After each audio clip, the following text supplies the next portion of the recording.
It's hard, to be honest with you. Yeah, we have the training, and yeah, we know what we're doing when we're confronted with a situation where a young person has taken their lives, and especially in my role, I know what to do.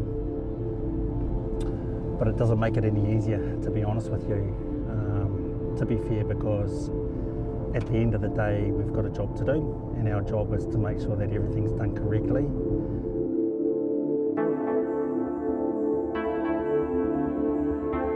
Any police officer will tell you that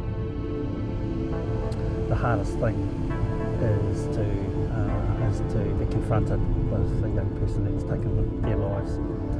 A young person dying is the worst thing, especially a young person taking their lives so young. It's tough. It is very tough, especially when you have to talk to whānau and you have to try and provide them with some answers around some things, which a lot of the time you can't.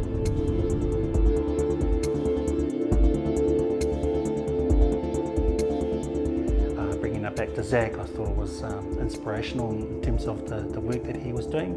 You know, it's wonderful for all of us to come together for a common purpose, and when we're talking about suicide prevention, the fact that I'd known about Te Taitimu Trust, the fact that I saw really good examples throughout the years of a rangatahi coming through adversity and being picked up off the ground by the Trust, and not only by the rangatahi but all the kaimahi that have come together to make that happen, and so I wanted to be part of that. What Te Taitimu has done is it's brought all of these opportunities together around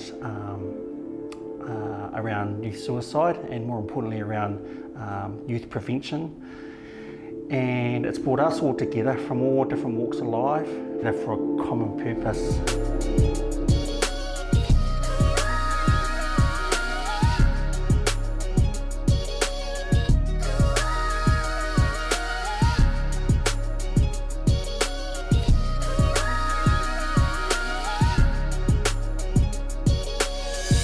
I feel this pain that you left me with. Looking to the sky, asking why for a blessing that's hard, but I know that we're getting through this. Surely it's gonna take time, and I accept it. Slowly I'm working through it though, trying to keep my mind occupied. And when I feel alive, only a shadow by my side. I miss that camaraderie, my partner in crime. I guess you only wanted the opportunity to shine. I should have been there, I know, but I didn't have a clue. I think no one saw it coming. We didn't know what to do. If I could go back and bet, I would have faced it with you too. Then it may have been a different outcome or some truth, but the shoulda, woulda, coulda lines be blowing out the... Today I got the news.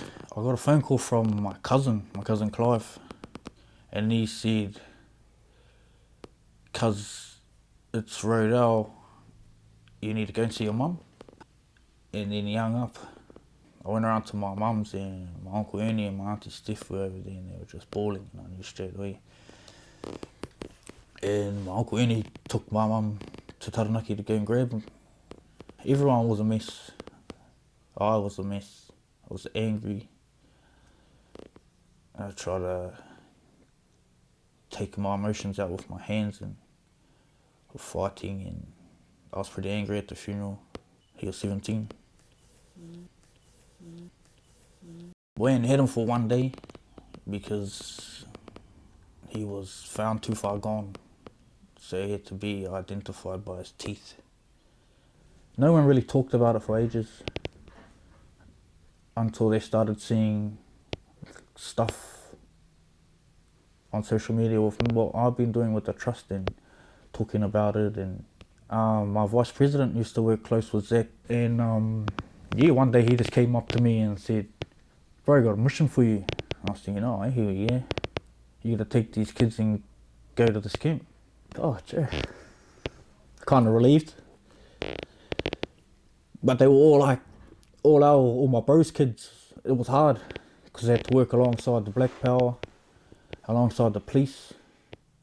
Those were definitely testing times. but I had to get over myself and realise what the bigger picture was and why I was really there. At first I didn't want to have a bar to do with it, especially with the blacks. I was like, hey, nah, stuff these fellas.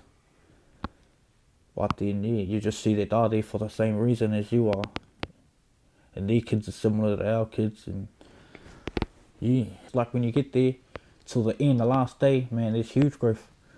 You see kids come out of their shell, you see kids using manners, and you've known them their whole lives and they never use manners. You see them engaging with other children from other neighbourhoods, like with mob kids and black power kids. Like some of them become best mates. It's pretty trippy. Feels like we're doing our job properly. Because the kids shouldn't have to watch their back on the streets because of what we've done.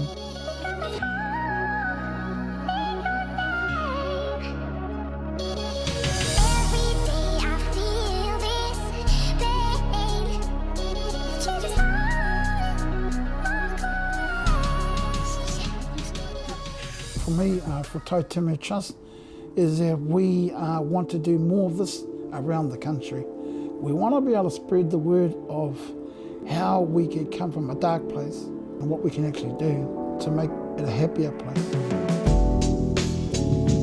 Taitimu Trust into the future really want to talk about how do we build connections, confidence and whānau resilience. So we think we could take up a lot of stuff around whānau resilience through wānanga, teaching our whānau how to work together, how to play together, have some fun. No drugs and alcohol. Too often in our system today, most of our services go to the bottom of the cliff. The ambulance at the bottom, we don't want to be there. We want to deal, especially in the mental health sector, we want to deal with in the moderate, medium to moderate, near the top of the mountain. And simply this, we want to provide opportunities to people think differently about their situation. All we need is the resource to make it all happen. So I mean, if we're looking for a new way forward, in any of the government agencies, we believe that Taitimu Trust has that uniqueness about it, that it can bring our people together and can make a difference moving into the future.